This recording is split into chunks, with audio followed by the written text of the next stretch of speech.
2007 का साल था। मैं नया नया रिपोर्टर था।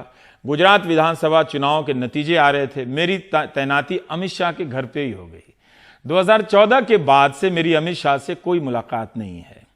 इस बार जब 2019 में नतीजे आ रहे थे तब बीजेपी ने चैनलों में भेजने के लिए 48 प्रवक्ताओं के जो रोस्टर बनाए, उसमें से एक भी प्रवक्ता का नाम मेरे कार्यक्रम के लिए नहीं था।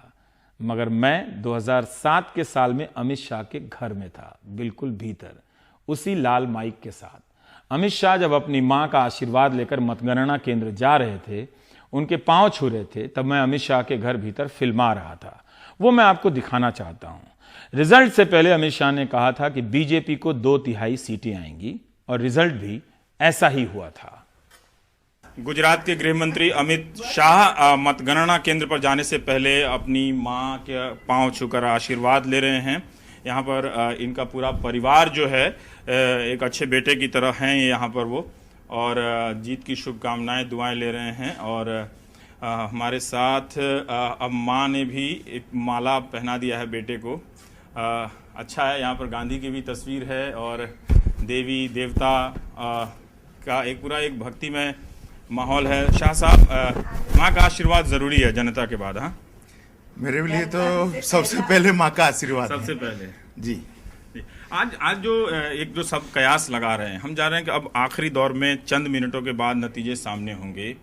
हम जानना चाहते हैं कि वाकई में आप जीत रहे हैं? देखिए, नतीजे आपके लिए चंद मिनटों में डिक्लेयर होंगे, हमारे लिए डिक्लेयर है। हम प्रजा के बीच में रहे हैं। गुजरात की जनता ने एक बार फिर से 2/3 बहुमत से भाजपा को जिताने के लिए मतदान किया है।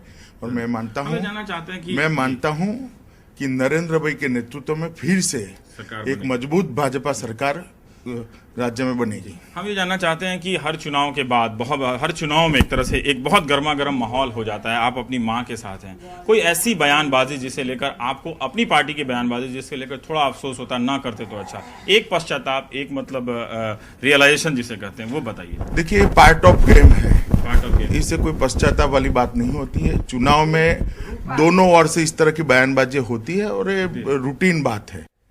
ना मैं बदला ना अमित शाह। अमित शाह के इस जवाब से आप उनकी राजनीति की शैली को समझ सकते हैं। 2007, ये 2019 है।